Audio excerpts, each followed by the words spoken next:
أعوذ بالله من الشيطان الرجيم. بسم الله الرحمن الرحيم. Assalamu alaikum wa rahmatullahi wa barakatuh.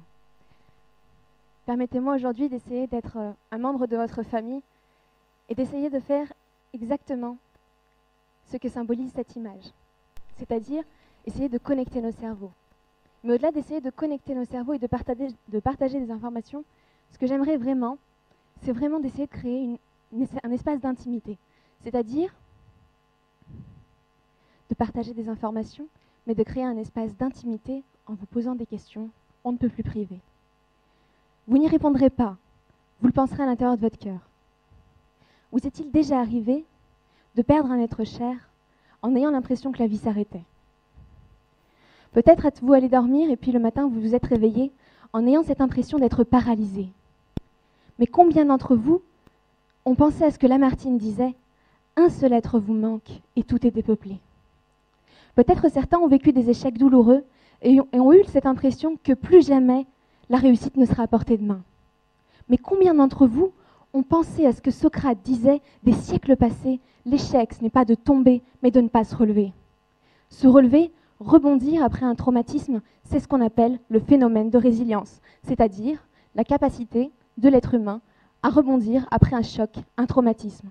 Mais lorsqu'on parle de traumatisme, ce n'est pas simplement la perte d'un être cher, ce n'est pas simplement un deuil, ce n'est pas simplement une séparation par la mort, ce peut être une séparation par la vie, l'abandon de parents, un divorce, ou la trahison d'un ami, ou simplement la perte et l'échec. Mais le fait de se relever après un échec, comme il le disait Lao Tse, peut finalement être le fondement de la réussite. Mais comment est-ce qu'une phrase aussi philosophique peut avoir des bases scientifiques? Comment est-ce que les neurosciences ont pu mettre en évidence qu'effectivement, il pouvait y avoir un bénéfice à éprouver de la tristesse, à éprouver de la peine, à éprouver de la souffrance? C'est simple.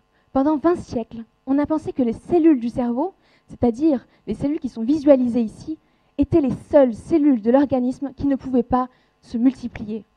Or, on a prouvé ces 20 dernières années que non seulement on était toujours capable de produire de nouveaux neurones, mais en plus de cela, on était capable de les produire à des moments particuliers de la vie, lorsqu'on éprouvait des émotions intenses. C'est-à-dire que la zone où il a été mis en évidence qu'il y avait le plus de production de neurones après les premières années de la vie, c'est-à-dire à peu près jusqu'à l'âge de 6 ans, sont les moments où on éprouve des émotions intenses. Et c'est effectivement dans cette zone-là du cerveau, le système limbique, qui gère les émotions, où il y a le plus de production de neurones. Mais comment est-ce que les chercheurs ont pu mettre ceci en évidence? Alors c'est simple. Enfin, c'est simple de le dire maintenant, mais c'était compliqué à la base de le mettre en évidence. Chaque expérience est précédée par une intuition. Et si on fait l'expérience, mais on ne va pas vraiment la faire parce que ça peut être dangereux, mais si on plantait un couteau dans une main, au moment où le couteau pénètre à l'intérieur de cette main, vous n'avez pas mal en réalité. Parce qu'au moment où vous plantez le couteau à l'intérieur de votre main, vous êtes en train de sectionner un nerf sensitif. C'est-à-dire que vous êtes en train de couper un nerf qui éprouve, qui sent, qui ressent la douleur. Or, qu'est-ce qu'il se passe quelques secondes plus tard? Quelques instants plus tard, vous éprouvez à nouveau de la douleur. Parce qu'en fait, de nouvelles fibres nerveuses ont été mobilisées par votre organisme à cet endroit-là parce que vous en aviez besoin. Donc, les scientifiques, les chercheurs se sont posé cette question-là. Comment se fait-il qu'au niveau périphérique, au niveau de mes mains, les fibres nerveuses, qui sont des cellules qui sont comparables à celles qui se passent au niveau central, au niveau de notre cerveau, elles pourraient se multiplier à d'autres moments de la vie, et à l'intérieur de mon cerveau, ça ne pourrait pas être le cas? Alors les chercheurs ont continué effectivement dans cette voie-là, et une deuxième intuition ont traversé leurs esprits. Lorsque vous étiez enfant et que vous étiez dans le ventre de votre maman, vous étiez dans de l'eau. Étant donné que vous étiez dans du liquide, vous aviez besoin de nager. Et comme vous nagiez, vous aviez besoin de palmes au niveau des mains et au niveau des pieds. Et je pense que dans cette salle, plus personne n'a de palmes. C'est tout simplement parce qu'en fait, l'espace qui était entre vos doigts a disparu. Les cellules qui composaient l'espace entre vos doigts est parti. Parce que ces cellules-là savaient le jour où elles sont arrivées qu'il y avait un moment donné elles savaient qu'il fallait qu'elles partent. Elles étaient auto-programmées à leur destruction. C'est ce qu'on appelle le suicide cellulaire ou encore l'apoptose. L'apoptose, c'est le fait que la cellule meurt, elle se suicide. Les chercheurs se sont donc posé la question, comment se fait-il qu'une cellule dont mon organisme n'aurait plus besoin est amenée à disparaître et une cellule dont j'aurais besoin ne pourrait pas apparaître? Or, quelles sont les situations de la vie où on a le plus besoin de produire de nouveaux neurones, si ce n'est devant certaines épreuves, si ce n'est devant de nouveaux obstacles, tout simplement parce qu'il faut s'adapter à de nouvelles situations. Il faut que psychologiquement, on puisse être capable de trouver de nouvelles pistes pour se relever. Il faut produire de nouveaux neurones à ce moment-là. Il faut produire de nouveaux neurones à ce moment-là, à ce moment précis. Donc quand aujourd'hui on vous dit qu'on va supprimer la souffrance de votre vie, c'est une terrible erreur.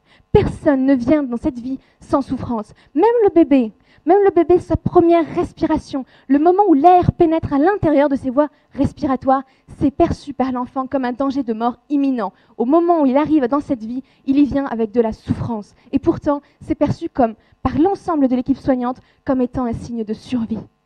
Comme étant un signe de survie. La vie, la souffrance fait partie de la vie. Et celui qui n'a pas souffert n'a pas vécu. Celui qui n'a pas souffert n'a véritablement pas vécu. Et lorsqu'on fait des expériences sur des personnes qui ont fait des accidents de la route et qui ont eu leur cerveau lésé, lorsqu'on prend en photographie leur cerveau et qu'on fait ce qu'on appelle aujourd'hui l'imagerie fonctionnelle du cerveau, c'est-à-dire qu'on regarde ce qui se passe à un certain moment d'activité du cerveau et qu'on se rend compte que la zone lésée, lorsque la zone lésée est le système limbique, c'est-à-dire le cerveau qui gère les émotions, on se rend compte qu'à ce moment-là, ces personnes-là ne sont plus capables d'éprouver la moindre émotion. C'est-à-dire que ces personnes-là, elles regardent leur passé comme leur futur d'une façon totalement neutre et indifférente. Elles ne sont plus capables d'éprouver la moindre émotion. Et vous savez ce qu'elles vous disent, ces personnes-là ? Je regrettais le jour où j'éprouvais de la souffrance. Parce qu'en fait, ça faisait de moi un être humain. Et ce n'est pas un hasard si dans nos invocations, on demande à Dieu « Allahumma inni a'udhu bika min qalbin la yakhsha wa 'aynin la tadma ». Parce qu'en fait, il y a dans notre capacité à éprouver des émotions, notre humanité. Notre humanité réside dans notre capacité à éprouver des émotions. Ça veut dire que l'émotion n'est pas mauvaise, c'est ce qu'on en fait qui compte. Mais quel est l'exemple, le plus bel exemple qu'on puisse avoir, nous, dans nos sources, dans le Coran, qui est la preuve même de la patience devant l'épreuve, si ce n'est Ayyub alayhi salam, qui est connu sous le nom de Job dans la Bible. Lorsqu'il dit cette magnifique invocation, lorsque tous les êtres le lâchent, lorsque plus personne ne reste autour de lui, vous savez ce qu'il dit ? Est-ce que vous vous rendez compte de la force de l'invocation avec laquelle il se retourne vers Dieu ? Il lui dit « Anni massani dhur wa anta arhamar rahimin » Mon Dieu, le mal m'a touché, mais toi, tu es le plus miséricordieux des miséricordieux. Et qu'est-ce qu'il fait dans la première partie du verset ? Le mal m'a touché, je reconnais ma faiblesse devant Dieu, je reconnais que j'ai des failles, j'intellectualise mon émotion. C'est-à-dire que je suis en train de comprendre ce qui se passe véritablement. Et c'est exactement ce que me racontait une psychologue clinicienne qui me racontait qu'elle suivait une petite enfant en psychothérapie et que cette petite enfant, au bout de quelques séances, elle lui dit « En fait, j'ai compris ce que je dois faire. Ma maman, elle était là et maintenant, il faut que je la mette là. » C'est-à-dire que la tristesse, la souffrance que j'éprouve en pensant que plus jamais je ne pourrai voir ma mère physiquement, je comprends intellectuellement que ma mère sera toujours là par les souvenirs, par ses enseignements, par sa façon dont elle m'a éduquée. Je sais qu'un jour peut-être je la reverrai. Comprendre et faire ce mécanisme-là de compréhension, de transformer son émotion en intellectualisant l'émotion est fondamental, même en psychologie. Même en psychologie, c'est fondamental. Mais regardez la force du verset lorsque juste après la deuxième partie vient « Wa anta arhamar rahimin » Lorsque même jusqu'à ses propres frères finissent par lui dire « En fait, si le mal te touche, c'est parce qu'en fait, Dieu ne t'aime pas. » Il lui dit « Non, moi je me retourne vers Dieu et je sais à ce moment-là que c'est lui qui est le seul capable de m'aider. C'est-à-dire que je mets un sens sur ma souffrance. Je sais et je me retourne vers le sens de ma vie. J'y réfléchis à ce moment-là. Au moment où le mal me touche, j'y réfléchis. » Et ça fait écho avec un magnifique verset du Coran qui nous dit la chose suivante. Est-ce que les gens pensent qu'on va les laisser dire « nous croyons » sans que nous les éprouvions ? Bien sûr qu'on les éprouvera comme on éprouvera ceux qui les ont précédés. Ça veut dire que Ayyub alayhi salam a eu l'intelligence de comprendre ce qui lui arrivait et la spiritualité pour dépasser ses incompréhensions parfois intellectuelles. Quand l'émotion pourrait prendre le dessus, il réfléchit spirituellement à ce qu'il pourrait apporter comme solution. Il y réfléchit et donc il économise son temps.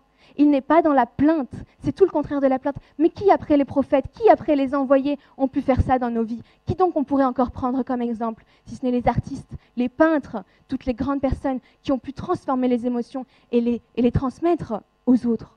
Parce qu'en fait, ils sont capables de transformer leurs blessures en œuvres d'art. Exactement comme Van Gogh a fait avec ce magnifique tableau, Nuit étoilée sur le Rhône, qui est exposé au musée d'Orsay. Cette magnifique toile qui montre et qui me fait toujours penser à ce que Ali karramallahu wajhah disait. N'emplis pas et ne remplis pas ton cœur et ton esprit d'anxiété et d'angoisse. N'est-ce pas dans les nuits les plus sombres que les étoiles brillent le plus?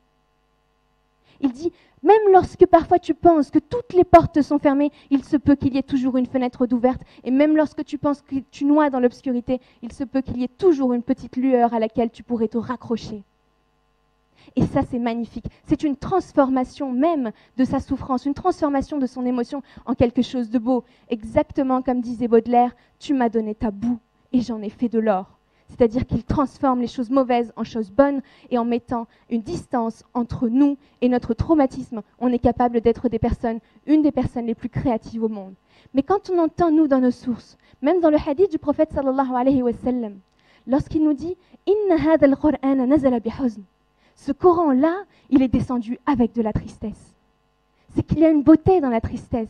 Il y a une beauté dans cette nostalgie. Il y a une beauté dans le fait de penser que oui, on va se séparer un jour. Oui, on va se séparer un jour. Mais quand on réfléchit que même dans nos invocations, ensuite on demande à Dieu « Allahumma inni as'aluka an taj'ala al-Qur'an al-Karima rabi'a qulubina wa nura sudurina wa dhahaba humumina wa humumina » Mon Dieu, je te demande de faire du Coran le printemps de mon cœur et la lumière de ma poitrine, et qu'il dissipe mes peines et mes souffrances. Qu'est-ce qu'il est en train de dire? C'est-à-dire que ce Coran-là qui est descendu avec de la tristesse, on l'utilise contre la tristesse, parce que le problème n'est pas l'émotion, le problème est dans la persistance de cette émotion, dans la malgestion de cette émotion. Là est le véritable problème. Et lorsqu'on a le célèbre neuropsychiatre Boris Cyrulnik, qui est la personne en fait qui est responsable de tout ce concept de résilience, lorsqu'il nous dit qu'effectivement, il y a des statistiques qui nous prouvent que lorsque les personnes ont vécu des traumatismes, les enfants lorsqu'ils ont vécu des traumatismes, et qu'on fait leurs statistiques et qu'on se rend compte que dans 80% des cas, lorsque les enfants grandissent et qu'ils ne trouvent pas dans leur entourage une source d'inspiration, lorsqu'ils ne trouvent pas un environnement propice au fait de se relever, ces personnes-là, dans 80% des cas, leur destin est détruit. Mais il dit quoi? Il dit on inverse la tendance si ces personnes-là ensuite sont effectivement capables de trouver dans leur entourage des personnes qui vont leur permettre de se relever, ce qu'on appelle des tuteurs de résilience. C'est-à-dire qu'ils s'inspirent, ils sont capables de comprendre intellectuellement, ils sont capables de dépasser spirituellement. Lorsque ces personnes-là arrivent à se relever, ça donne des personnes comme Stephen Hawking, le grand physicien, qui dit cette chose magnifique. Dans son dernier film qui est sorti il n'y a pas longtemps, Une merveilleuse histoire du temps, il dit cette chose magnifique. Rien ne doit limiter l'activité humaine. Aussi terrible soit la vie, s'il y a de la vie, il y a de l'espoir. Écoutez bien le début de la citation. Rien ne devrait limiter ton activité humaine. Lui qui est paralysé, qui a une sclérose latérale amyotrophique, lui qui a une maladie particulièrement handicapante, il dit rien dans ta vie ne devrait te paralyser. Même si physiquement tu l'es, intellectuellement tu ne le seras pas, spirituellement encore moins, si tu es capable de puiser à l'intérieur de toi, d'emmagasiner l'énergie des coups que tu reçois dans la vie pour ensuite mieux les retransmettre. Mais écoutez aussi, cette citation fait vraiment écho avec un verset du Coran magnifique. Dans Surat al-Mulk, lorsqu'il nous est dit « Ba'da a'udhu billahi minash shaytanir rajim, bismillahir rahmanir rahim, alladhi khalaqal mawta wal hayati liyabluwakum ayyukum ahsanu amala » Il a créé la mort et la vie pour savoir qui d'entre vous agira le mieux. Ça veut dire que devant l'épreuve, il y a l'action. Il y a le fait de se relever. Ce n'est jamais dans la passivité que tu pourras te relever. Jamais. C'est toujours dans l'action. Mais cette chose aussi magnifique dans ce verset qui nous rappelle, il a créé la mort et la vie. C'est-à-dire qu'il faut toujours trouver dans la vie une force de se relever et finir toujours par comprendre que même après la mort, il y a la vie. Même après la mort, il y a la vie. Et le tableau de Turner nous symbolise bien ça. Turner, qui est un grand peintre et qui dessine ce tableau qui est en fait le navire d'un guerrier qui revient de la bataille de Trafalgar et qui dit en fait notre vie, il s'identifie à ce guerrier qui revient de la guerre plein de gloire. Il dit tu peux vivre ta vie avec de la gloire et tout ce que tu veux, tu finiras par arriver à port. Mais tant que tu n'es pas arrivé au port, s'il y a de la vie, il y a de l'espoir, tu pourras toujours te relever, toujours, tu pourras toujours te relever dans la vie. Alors soyez comme ce phénix qui certes est imaginaire, mais n'est-ce pas dans l'imaginaire que l'on puise la force de la créativité? Soyez comme le phénix qui même de ses cendres renaît. Merci beaucoup.